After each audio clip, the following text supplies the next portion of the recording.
Good evening. We'd like to call this meeting to order. July 7th of the Commission Chambers. Will you please call roll? I sure will. Chairman Wyckoff, Here, sort of. Commissioner Cloud, Here. Commissioner Dillon, Here. Commissioner Noble, Here. welcome back. Commissioner Connolly, Here. Commissioner Marr, Here. Commissioner LaRue. Here. Okay, roll call is completed. Public comment, public participation is encouraged. If you are addressing the Planning Commission, step to the podium, state your name and address for the record. Please limit your comments to 3 minutes and do not include any topic that is on the agenda. Public comment on agenda items will be allowed when they come up. For any quasi-judicial hearings that may be on the agenda, any affected person may become a party to this proceeding and can be entitled to present evidence at the hearing, including the sworn testimony of witnesses and relevant exhibits and other documentary evidence, and to cross-examine all witnesses by filing a notice of intent to the party with the Community Development Director, not less than 5 days prior to the hearing.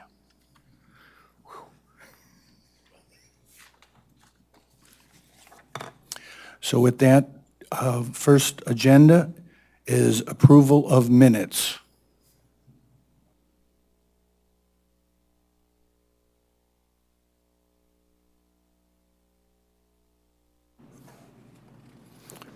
Do we have a vote for the approval of the minutes as they were read? A motion Motion. to approve the Motion. minutes.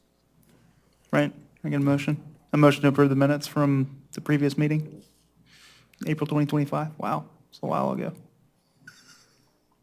I second the motion.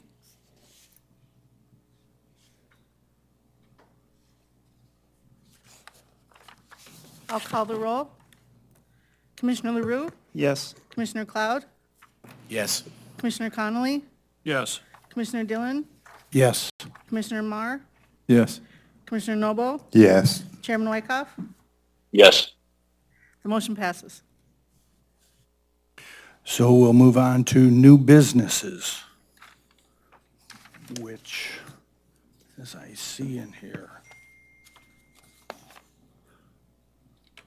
we don't have any new business? I mean, okay. If there's no new business, we'll move on to the old business.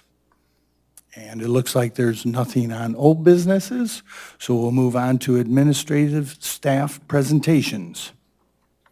No presentations. So then we'll move right on out to Planning Commission discussion. And it will be noticed that the dumpster enclosures have been eliminated from this discussion at this time.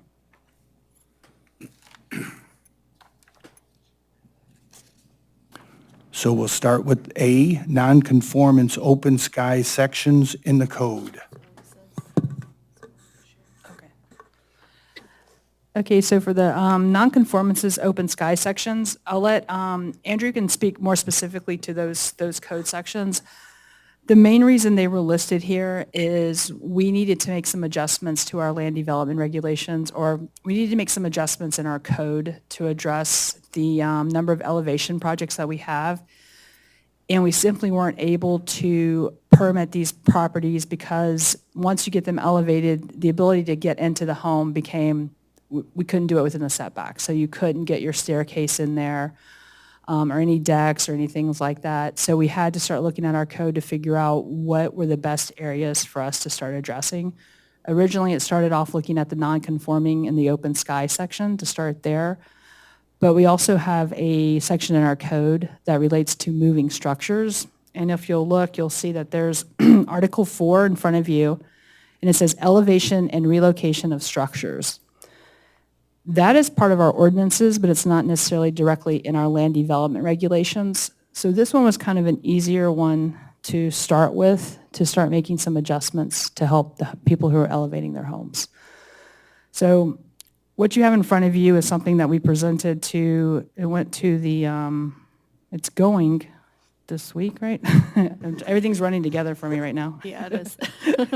So this wasn't presented at the BOC workshop, but at the last BOC workshop, was it the the non-conforming section and the open sky section was discussed, as well as this chapter 14, which is not in the land development regulations.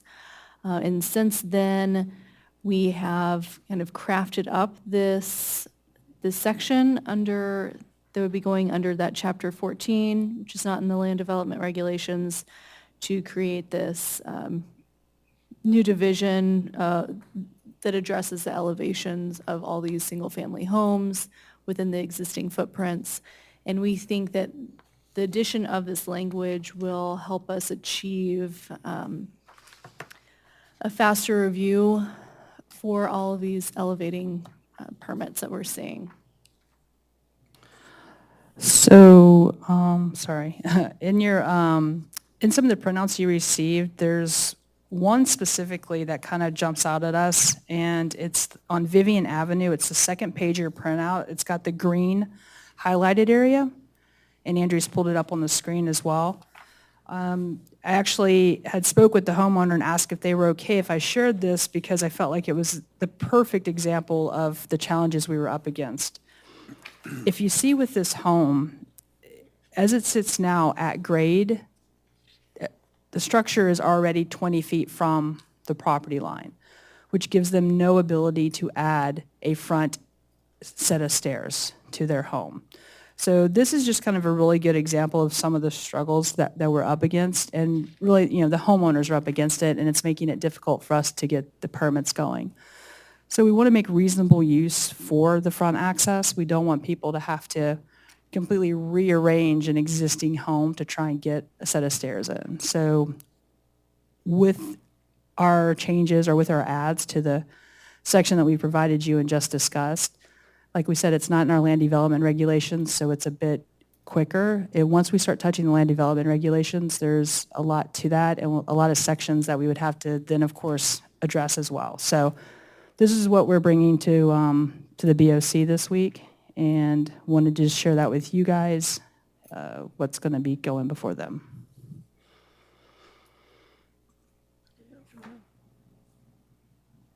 So we have, do you want to show, I think Andrew has some. Mine's more related to rebuilding after catastrophic loss, which is new construction, so I don't know if it's a little bit different than what the proposed ordinance for Chapter 14 covers, because it's focused on elevating your existing house and then access to that. Yeah. The other thing, too, we were having is, with the situation that we're kind of describing, it was also pushing people to have to get variances, which is, we don't want to permit via variance. We'd rather permit by right in our code. So that was another thing that was happening, is people just wanted to automatically go towards variances, and the time and money associated with that, it just wouldn't be reasonable for the high number of people who would be impacted. So this is the best way to get this moving in the right direction.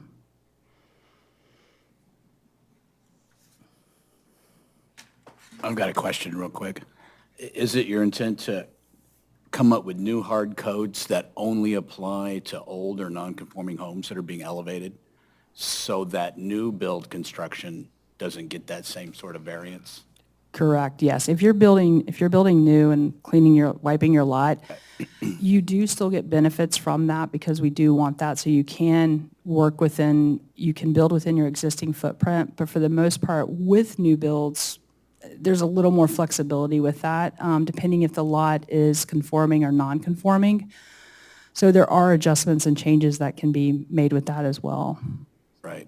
So if it's on an irregular or substandard lot, we do variances to reduce setbacks, to allow for them to rebuild a new house, or we've done some duplexes and triplexes, I guess a fourplex also now.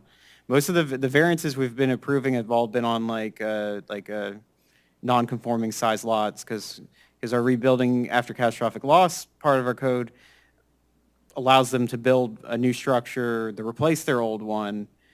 But for certain things, it's either with single family, it wants it in the same footprint, which in a lot of cases isn't workable, or it wants you to try to meet the required front setback, which is 20 feet, which is on some of these lots, it's not possible to do that.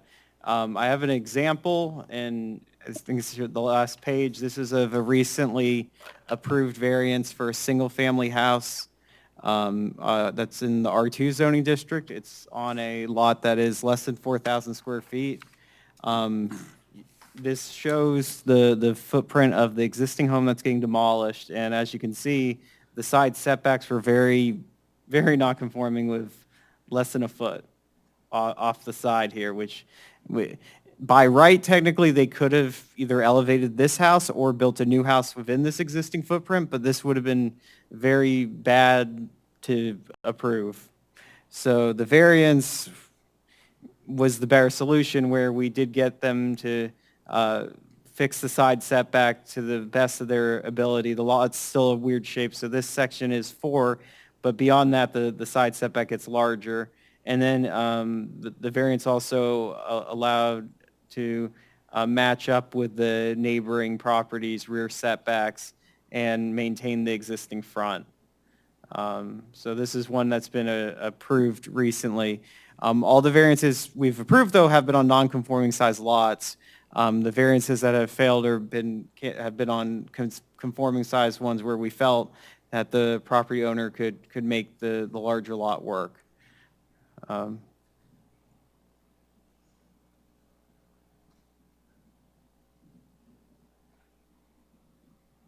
Do you have sorry.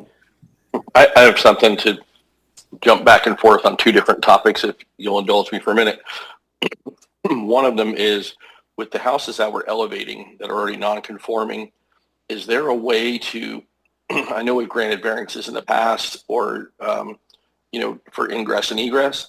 And I've heard of a few people recently that, they were going to elevate their house, but then they realized their back wall couldn't have a door in it because, well, they could have a door, they just couldn't have any stairs up to it because it had a setback, or they couldn't have any kind of a deck on the back.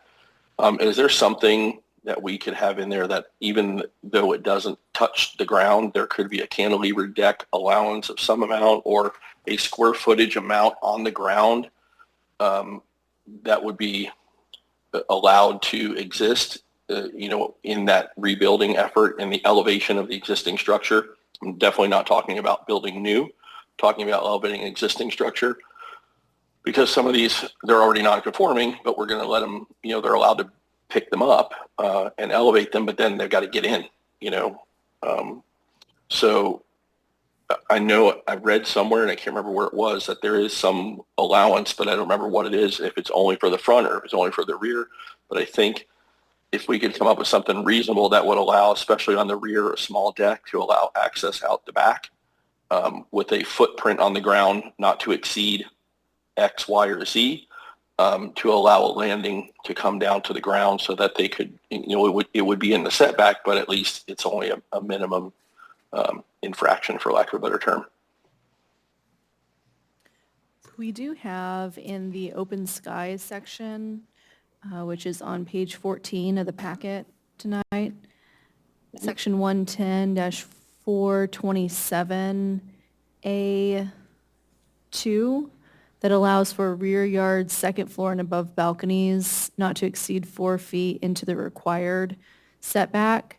But a lot of these properties are already non-conforming, so they may already have reached or exceeded that 4 feet into the rear setback.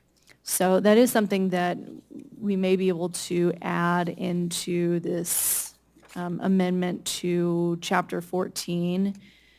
And Mike, sorry, you don't have this in front of you. But we have a written out draft of Chapter 14, Division 1, elevation with the existing footprint.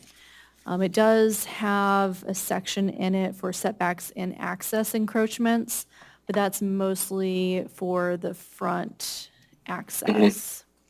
Yeah, because I've had a couple people come to me and say, I'm trying to get my house elevated, but I can't get the plan approved because I can't use the back door, or the side garage door or whatever because of this setback. So I think if we're allowing people or encouraging people, obviously what we're doing to elevate the houses instead of leaving them on the ground and going for a reconsideration of value, we're getting them up out of the floodplain. There should be some encouragement to let them get a staircase in there somehow to get in and out of the house from more than one place, or at least use the backyard. And I don't know what that is. I'm just saying that's something we need to work on. The bad part is we need to do it fast because everybody's trying to do their stuff right now. We're already 10 months into this and we still got a long way to go. So then on the other topic I had was a lot of our multifamily lots in R2, there are multifamily that are covering 2 platted lots, but there's only one structure on it. And there's one in particular, 145th. It's a non-waterfront lot. They have torn down the duplex and have proposed to build 2 single-family homes. The proposed construction would fit within all of the required setbacks, but they're being denied the permit to build new because the lots are substandard by about 10% of the requirement. So I'm wondering if there's something in there, because basically what's happening is the 2 lots are under a common title because there was a duplex that straddled the lot lines, right? So now they're wanting to separate those lots. I can't remember the person's name, but it wouldn't be the forum to divulge that anyway at this point. But I know it's back on 144th, 145th. I'm not sure, if you want to email that to one of us, Okay. we can look into that. For some reason, everybody comes running to me with their problems lately with these things, and I'm trying to help them. But that's an example of something that's happening where we have a substandard lot, but they can build the house within the setbacks. So that gets a duplex out of the floodplain, creates 2 single-family homes, no increase in density. Seems like a logical thing that should be granted, especially if it fits within the setbacks. So I'd have to check with Joe when he's back in to see if we've been answering a lot of zoning questions.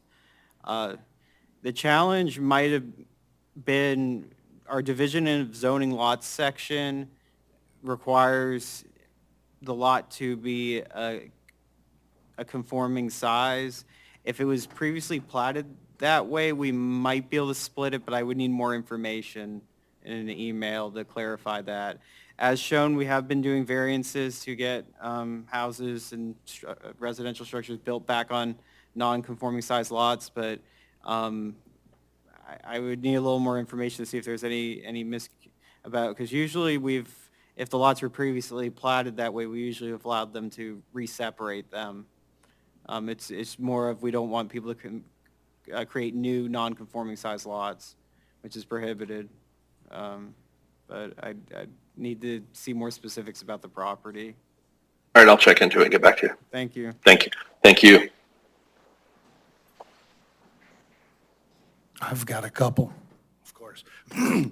So, and I agree with this, and that's what there was one that we've been watching over by the Elks Club that tried raising, and they found that they didn't have enough footprint for their stairs to come out the front door. And it sat and sat and sat, waiting, I guess, for the variance.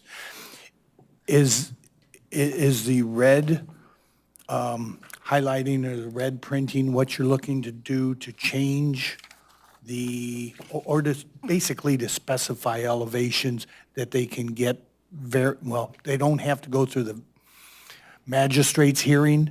It can just be part of the code, and I think that's what Mike was referring to. So if you raise your house and all you need to have is stairs to go up to it, that to me seems like a no-brainer. And also the egress also in the back. If you've got to have access to the house, and by raising it out of floodplain, I think that's definitely a very good thing to do.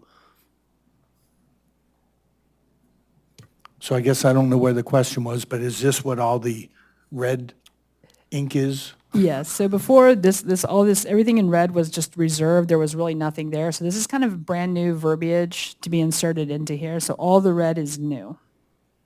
So it's basically taking what we currently review with our permits, with elevating, our elevation permits, and then just kind of copy pasting what we do, and then allowing for some allowances for those setbacks for egress.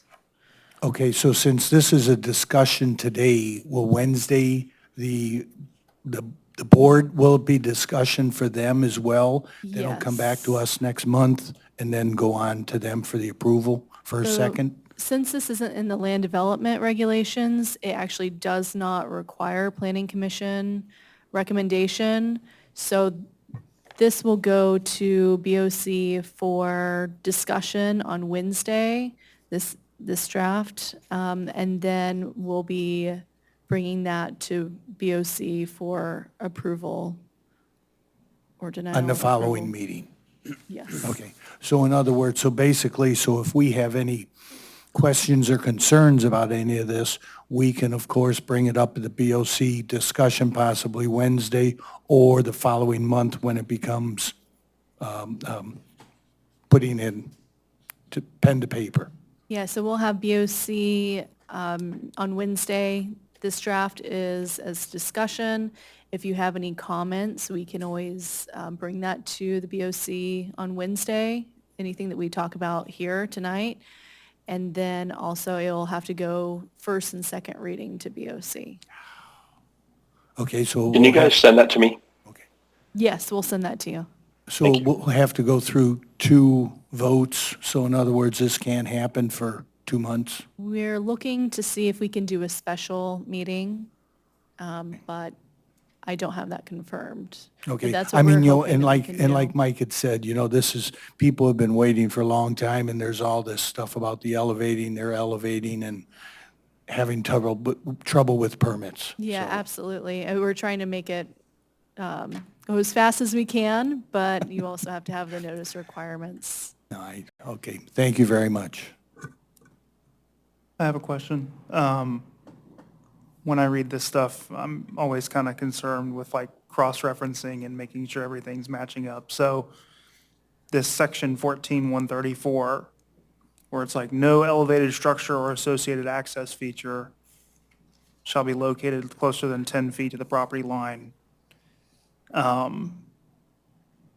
That's obviously, that's essentially allowing you to have an access feature or something that juts out into the setback requirement, right?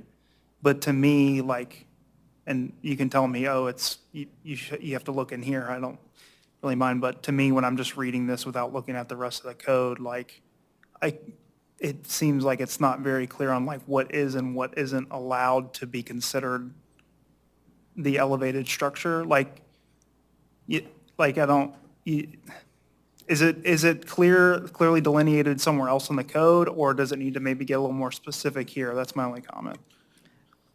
Are you referring to defining specifically the footprint of the elevated structure or defining specifically what can encroach? What the elevated structure can be, yeah, like, because if I'm looking at it, because access, right, I don't think everybody's just going to look at this as like, I'm going to put an exterior stair up to a door, right? Some people are going to want something that's maybe conditioned, or like an interior access that's technically your access, or a porch, like, okay, so are we saying you can have a porch that goes up to 10 feet and that's considered part of your access requirement, so Right. does that make sense? Like, No, so is there somewhere else that kind of says, hey, like this is and what is not allowed to be considered access? So, obviously we've been working very quick and we wanted to get something out for discussion. So we couldn't like kind of cover everything. So those are things that we are looking at. But the goal with this, and it does, say that this kind of overwrites or precedes anything else in the code when it's in conflict. So we did want to, for elevated structures, make sure we bring it back to here. But that is one of the things we're going to work on too, is honing in kind of the specifics about because minimum necessary is going to be different for everybody, and we agree with that, and it's one of the struggles we have constantly. So our goal will be to get it in more of a finalized language, so it's very clear to the homeowners, so that we're not left going back and forth, Yeah. nor do people, end up with these really big decks in the front yard that are wanting them and us telling them they can't have them. Right. So the goal with Exactly. this is the minimum necessary with the ramps and stairs to get people access to their homes. And we probably do need to tighten that language up for sure. Yeah, I'm not trying to make it like more strict, but you'd hate to like leave it too More much to clear. interpretation, and then it just causes the same problem, and we're trying to like make it very clear and obvious, right? So, that's all. No, and you can definitely tell throughout our code where there's been knee-jerk reactions to fix something and we broke something else. So we're definitely trying not to do that, just based on history of kind of the evolution of our code. Yeah, so my feedback reading this would be, like, right now, it reads as very, like, if I was going for this, I would be interpreting this my way, right? And I would be, ooh, I could like do X, Y, Z, and, it just would become an issue, I think.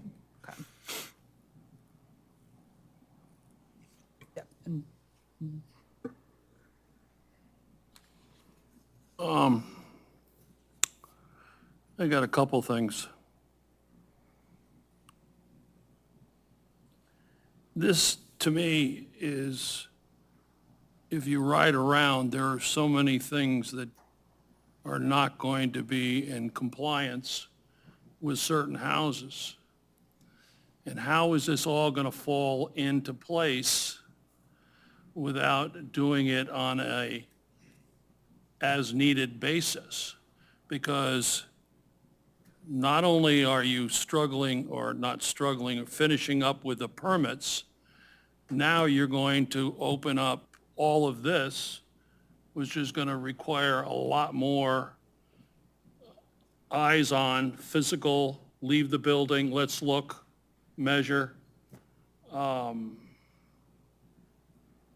there's so many places that don't even, on 140th and Island Drive, the corner house, the fence in between both houses is not 5 feet from the wall. Where's the setbacks there? Where, if that person wanted, and the house is for sale, where are they going to, if they wanted to lift it? Even if they wanted to knock it down and rebuild it, and wanted a back stair,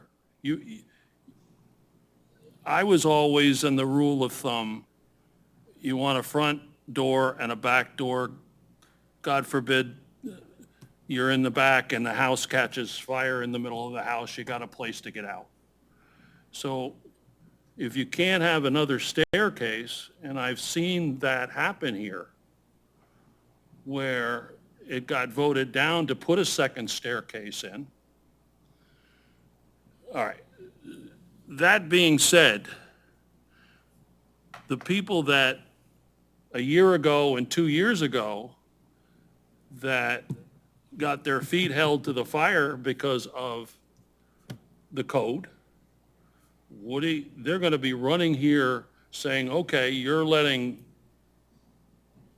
Joey over here build a staircase, with a setback. You didn't allow me to. How are you going to, all of these, you're just opening up more and more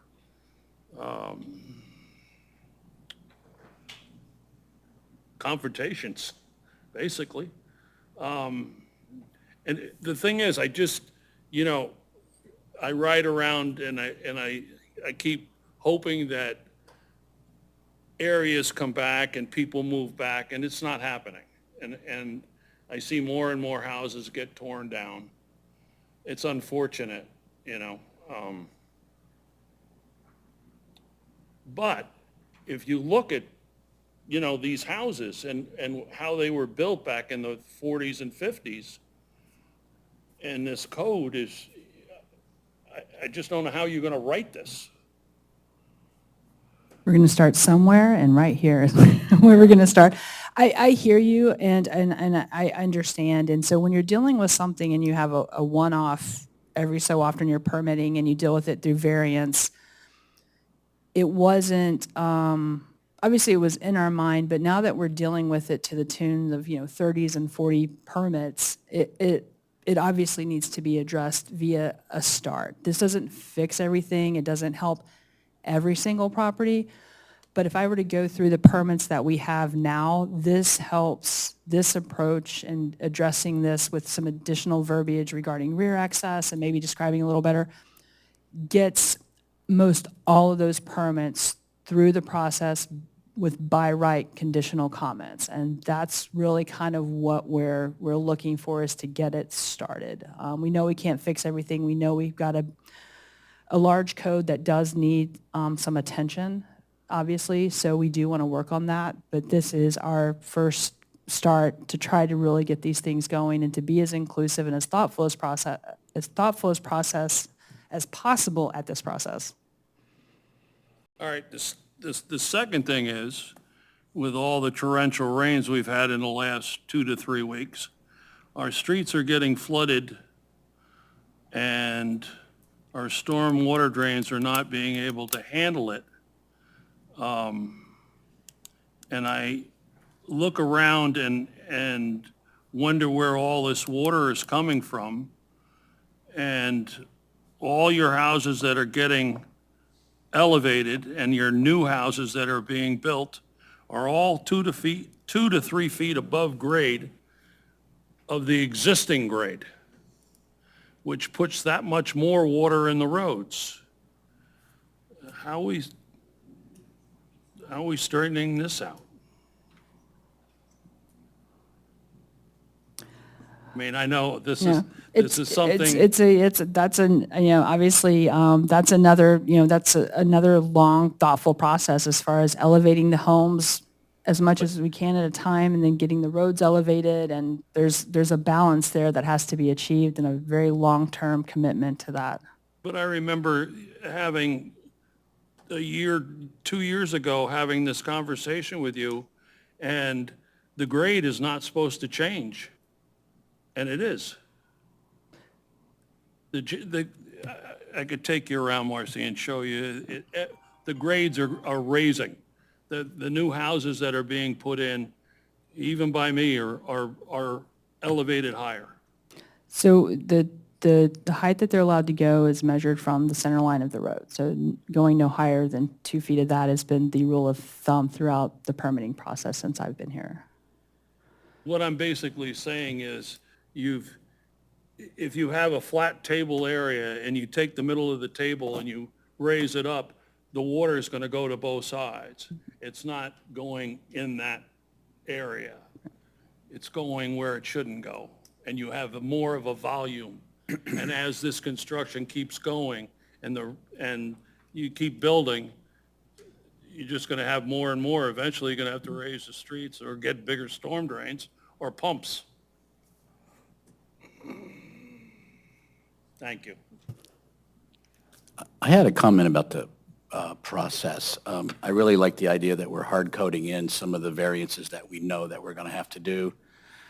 And if you capture in the hard coding for elevating old structures, if you capture 80% of the variances you've already, in the 30 to 40 that you've done, that would be pretty good.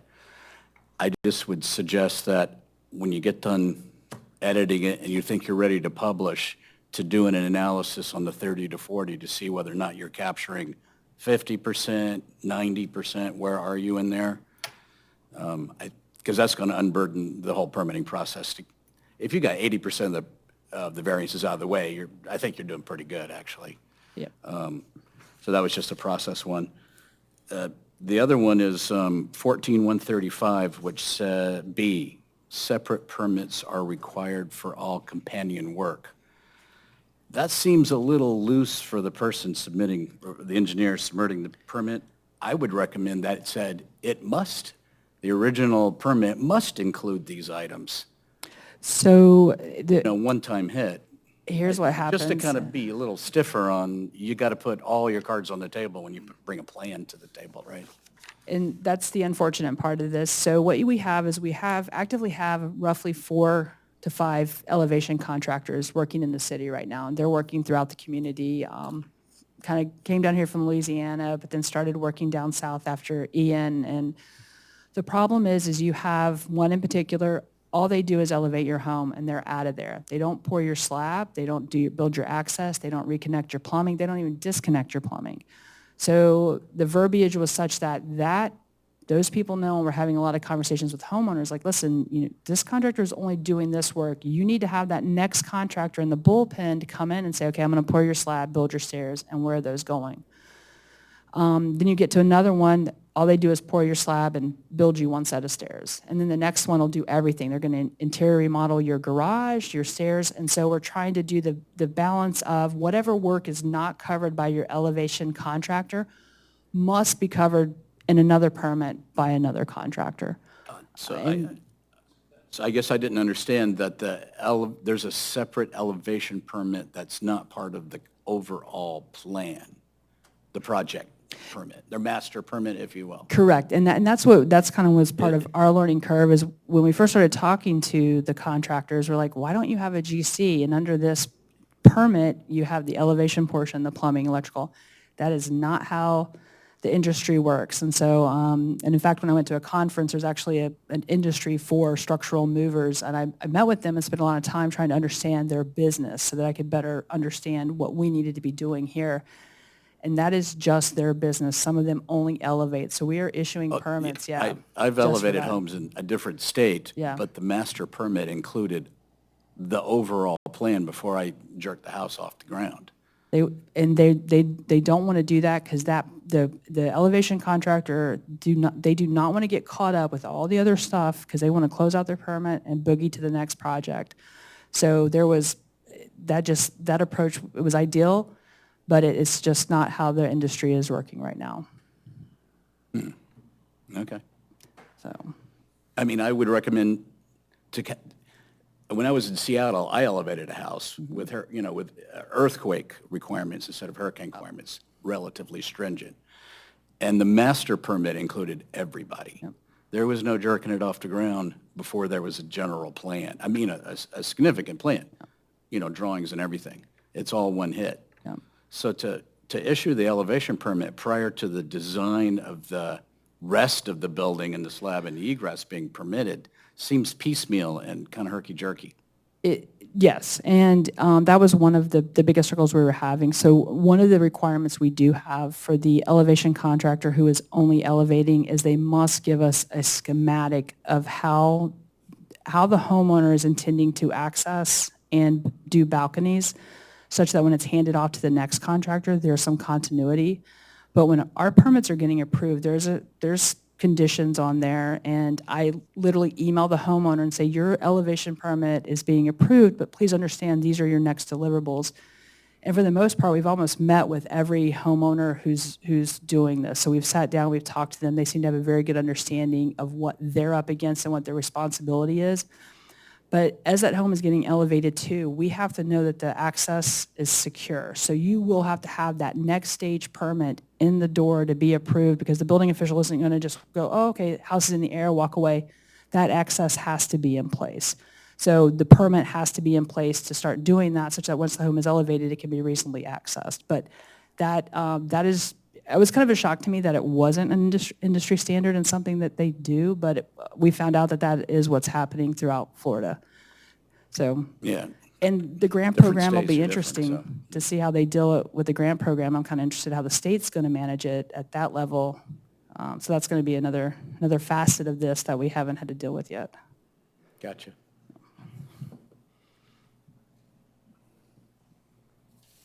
Any more discussion? I've got one final one, as I'm finally getting a chance to go through this. So the one sheet that's referring to 422 137th Avenue, and it looks like there was the existing building and then what's proposed to be a new single-family compliant. And if I'm reading that correctly, it looked like the front corner was .66 feet off the property line and the back was 1.7. The existing structure was that. That's that's why they came in and did a variance to modify, because in our code, technically by right, they could have elevated in their footprint, but as you can see, that really wouldn't have been a good outcome with it being basically less than a foot off the property line on the side setback in that corner. And then, so what got approved by the special magistrate was we maintained the 5 foot on this side. We got them to at least 4 in this corner, and then they maintained 5 feet or more to the rear of their structure. And then we matched up the rear setback with their neighbor's structure and maintained the existing front. So this allowed to get better side setback access than the previous structure did. But this is an example that a lot of the variances, what helped though, this is on a non-conforming size lot, so it's much easier to justify a variance in that case. The ones where we've had issues when people come in asking for variances are usually on lots where people have a conforming size lot, which for R1 is more than 5,000 square feet, and then for R2 it's more than 4,000. Okay, so then, as I'm looking, so they have a rear setback of only 15 feet and a front setback of 12 feet? That is what the special magistrate approved, yes. So, and then would the stairs be outside of those? This is a new build, and the property owner wanted to keep those under, the expectation be under the structure. This one, this chapter 14, this is for elevating an existing house. So I guess the confusing thing is we're doing like 2 different types of things. We're either elevating existing houses or dealing with people rebuilding new houses. And this chapter 14 deals with elevating existing houses, and that's what the BOC is going to be discussing and then voting on.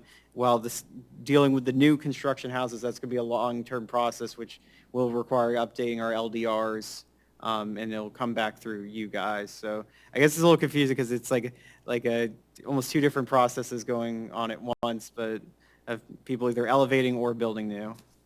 So, but is the outcome that we're looking to try to do is to have you guys in charge of the changes as opposed to the magistrate?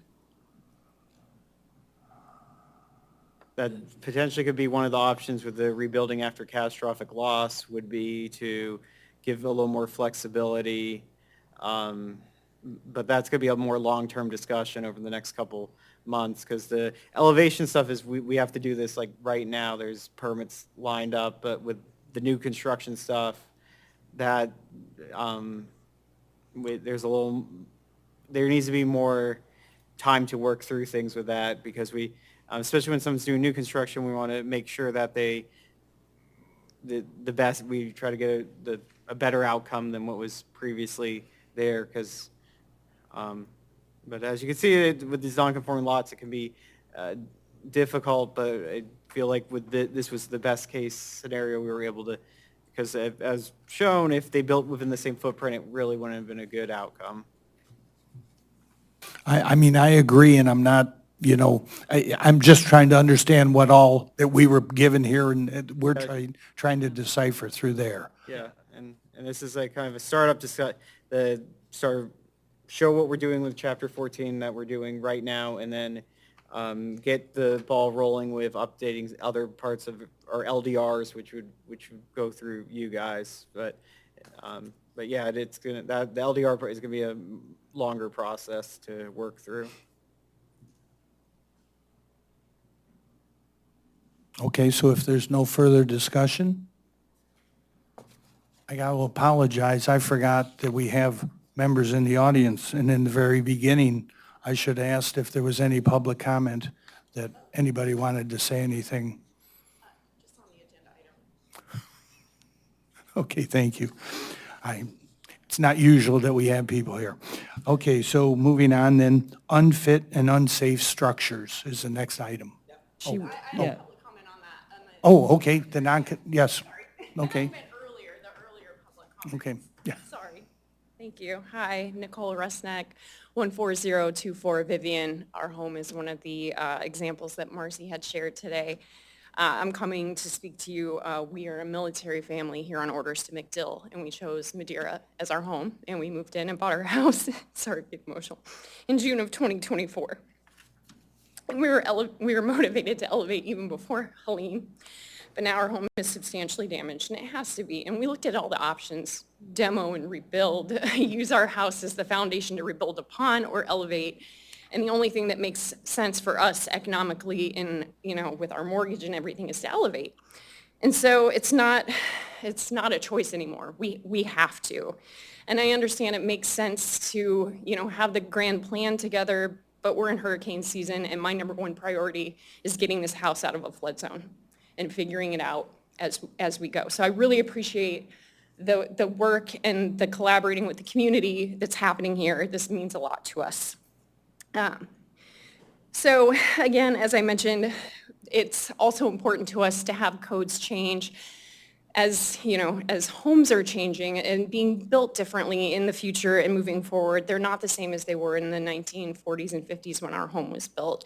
And I appreciate the ability to, think about a staircase to the entry to access our home once it is off the ground. I also think it's important to think about curb appeal and equity and putting equity into our investment. We don't want to encroach on our neighbors. We want to be good community members and citizens, but we also want to make sure that our home just doesn't have, stairs slapped to it wherever, but, investing in our property here. Yeah, I think those are all of my points. But yeah, again, I really appreciate the commission, the planning commission, taking the time to meet, to discuss this, to move this along as quickly as possible, but also doing the right thing. We understand that, there are ripple effects to these decisions. But again, keeping your community in mind and keeping people here and keeping people rebuilding, elevating, and making their homes more sustainable and safe as the environment changes. So thank you. Thank you for choosing Mad Beach, and thank you for your service.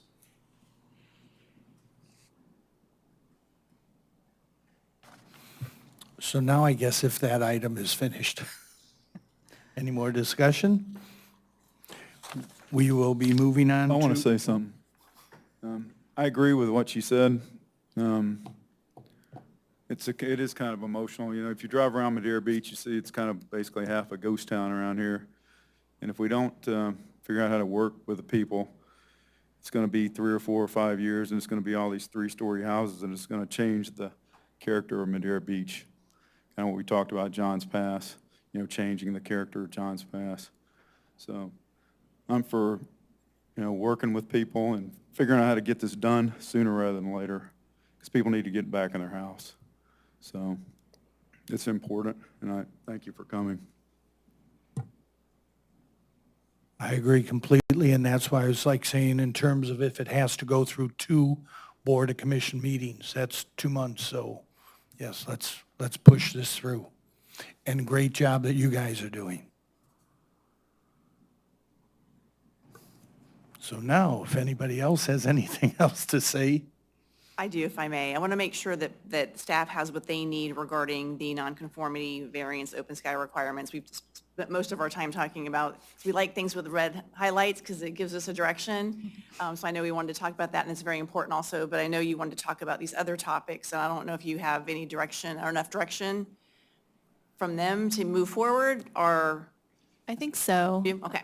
We'll definitely look at the rear yard and access, and putting that in the, drafting up something in the setbacks.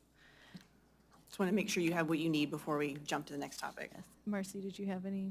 No, I I'm think good. that we're good. Yep. Okay. Thank you. Thank you for that as well. So now, will we move on to the next item? Unfit and unsafe structures. So originally, this got put on here because obviously we have a lot of structures that were damaged post-storm, and our code of ordinances addresses like unsafe and like non-occupiable structures, but it didn't necessarily address like, it addressed unfit, but not necessarily unsafe. So you may have a house that's not fit to be lived in, but it may not be on the verge of falling down. So we put this on here to discuss that. But after we did that and got into a deeper conversation with Attorney Trask, He pointed out that because our code has in section 14-32, it explicitly states that we follow the International Property Maintenance Code, unfortunately the 2015 edition, but we do follow that. So we will be able to utilize that for the unsafe aspect of that and be able to lean on that for the building official to take immediate action and require an immediate response to start safing up the buildings. So we don't necessarily now have to make a change to our code. Our attorney has clarified what we can do under that property maintenance publication. So that is what we will be following, and that's what we'll be doing for structures that are unsafe or unsafe. Seems like small, but yeah, so there's really nothing for discussion unless you guys want to talk a little bit about it, but we'll be adhering to the property maintenance, start getting some of these properties shored up and holding them more accountable more quickly to get these properties taken care of, or then giving the city the ability to step in and do things to safeten up buildings. I have a question. Does Madeira currently have, because I've seen houses tagged, red tagged or whatever it is, for not occupiable. We have one just down the street from us, but it's not structurally unsound. Do we have another color that we tag a house with that's structurally unsound? Or, I mean, not just the color of the tag, but is there a process that Madeira has ever gone through to deal with a house that's eminently dangerous? If anybody were even near it, it could typically fall down. So to your point, we hadn't had to do that, and that's why it came to light kind of with some of the structures we do have. I know post-storm, there were black tags. I know that the fire department was black tagging certain things. I don't know that we officially have a color to denote that. But to your point, we'll look through the property maintenance code and see what mechanism by which the building official wants to make that notification. And if it's black versus red, then that would be the option that we would go. But I don't know that we specifically discussed that. Yeah, and this is kind of new because there are obviously, right across from the corner kitchen, there's one that looks like I could kick it down and it I needs to do come believe down. that's the one that started all this, trying to figure out what are we gonna do, Yeah, right? what legalities we have and what we can sink our teeth into. So as far as not the enforcement issue, but I guess the inspection issue, there has to be a determination that it's something, which is part of the enforcement. Is there a process in place here in Madeira to go actively look at homes that are structurally unsound? So we have code enforcement out doing regular rounds, and typically, and also when our building official is out, she's very good at identifying those properties. So we do have it on code enforcement's radar.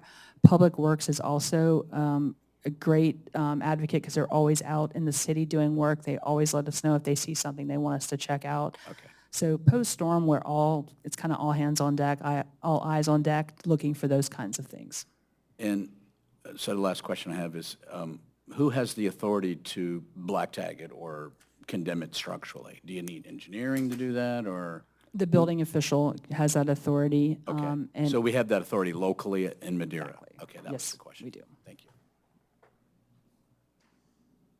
you. Marcy, walk us through this a little bit. All right, so the building department goes out and the structure is totally unfit. It's condemned. What's the next step? So at that point in time, we would try to attempt to contact the owner through whatever means necessary that we have to alert them that they're going to be receiving a violation due to the concerns over their property.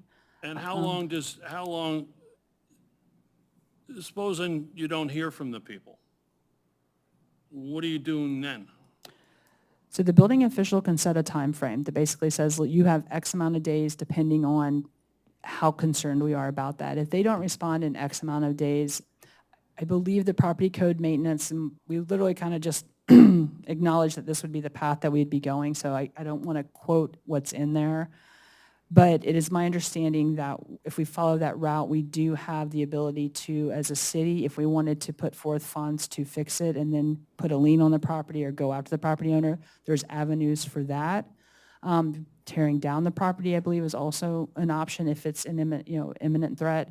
So there are very proactive things we can do.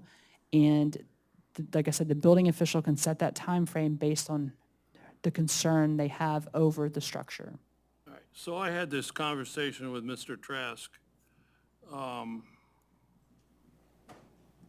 Where I'm from, you had 30 days to comply.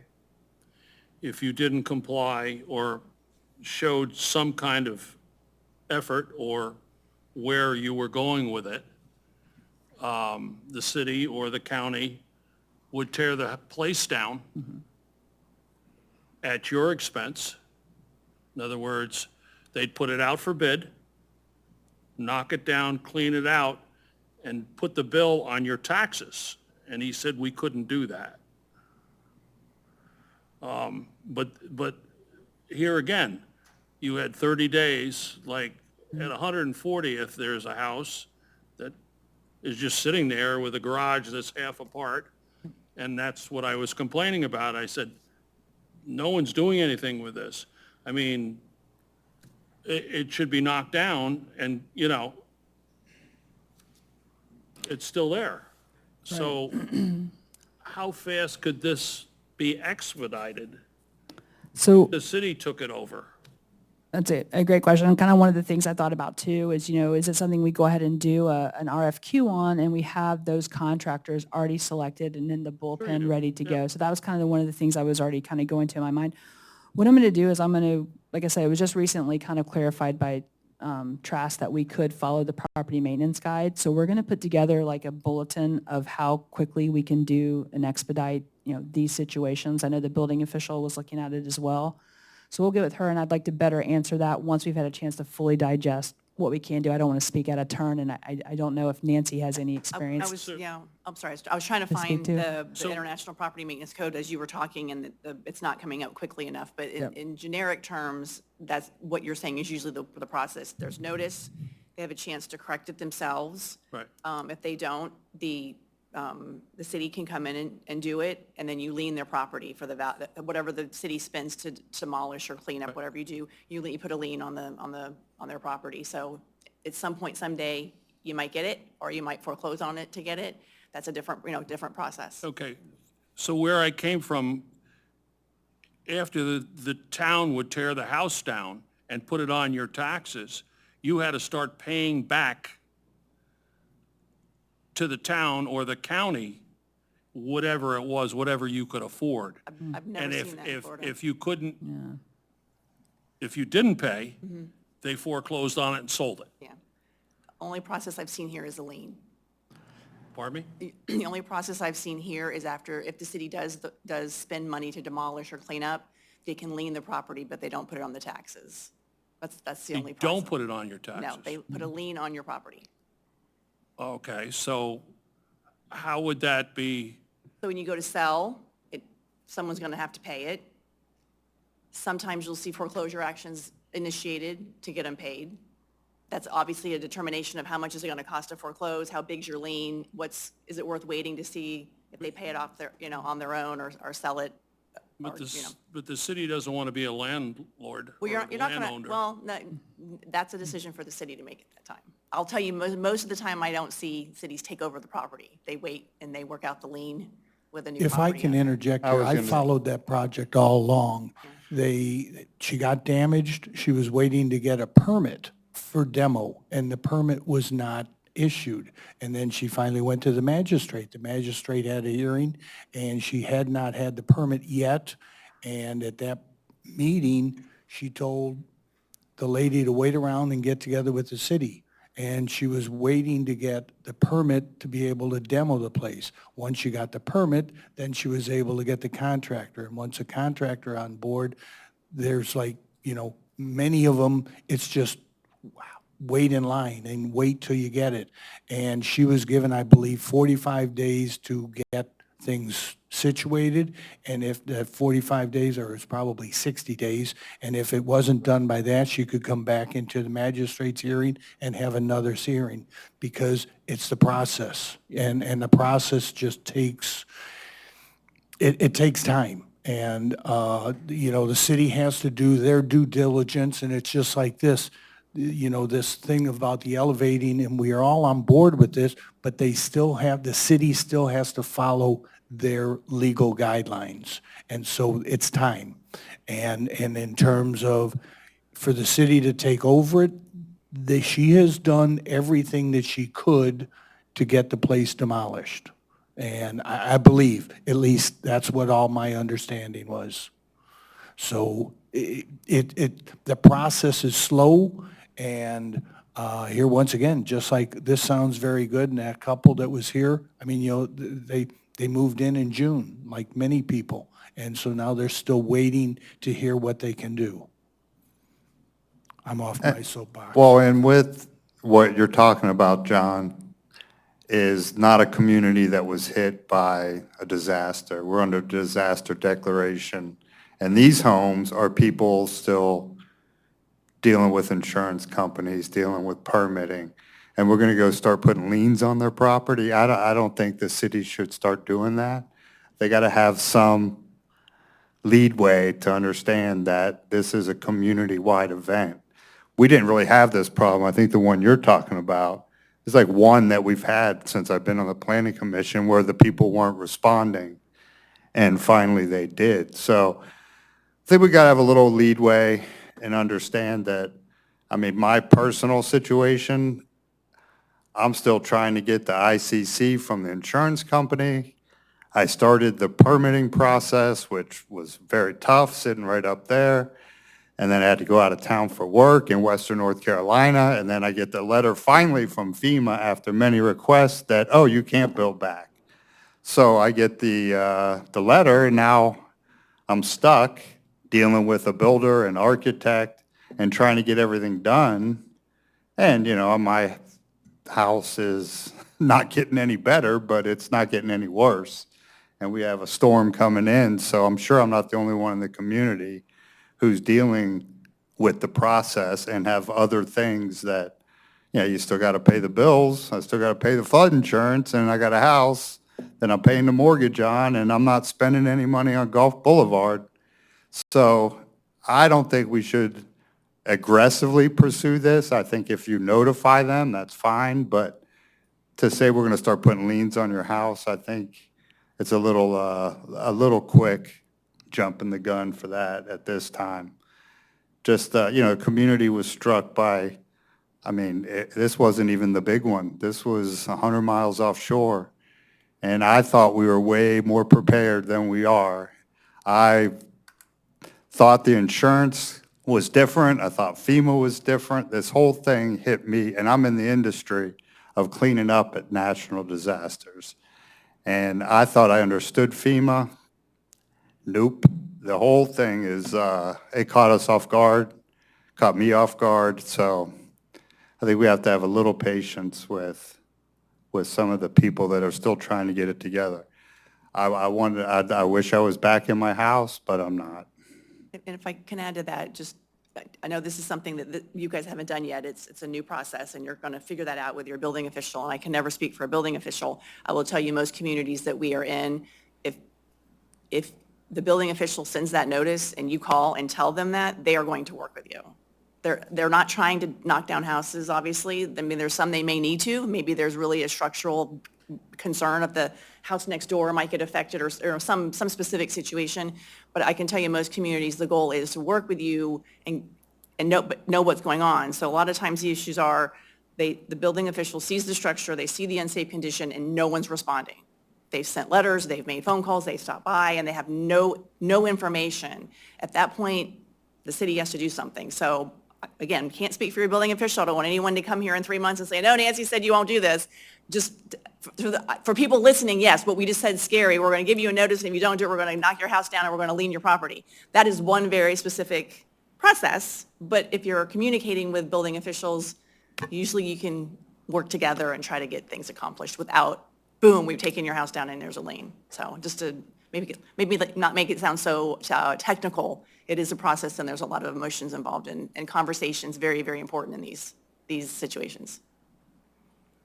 Absolutely. We do have a lot of out-of-town residents and snowbirds, you call them, and they're just out of sight, out of mind right now because it was so stressful of an event, and you know, it's just completely different than I thought. So, yeah, the lady who spoke, I feel for her because this process is a lot longer than I thought. And I've been on the planning commission for quite some time. I thought we had our ducks in a row, and obviously we didn't. We got to be writing this whole thing up now. I think that we should have had that all taken care of. We've all live in a flood zone. We knew we were in a flood zone, including myself. Told John earlier, I felt like suing myself because I built my castle in the sand. I'm the one who did that, but I'm also the one now paying a mortgage, homeowners, and flood insurance on a house I can't go in, and I'm not the only one. So, it's going to be better in the long run, but for right now,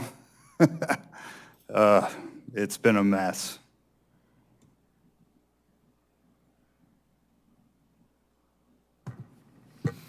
So if there's any more discussion,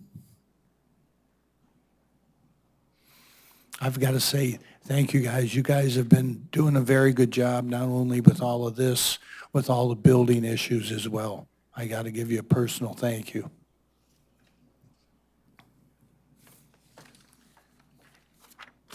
And then moving on.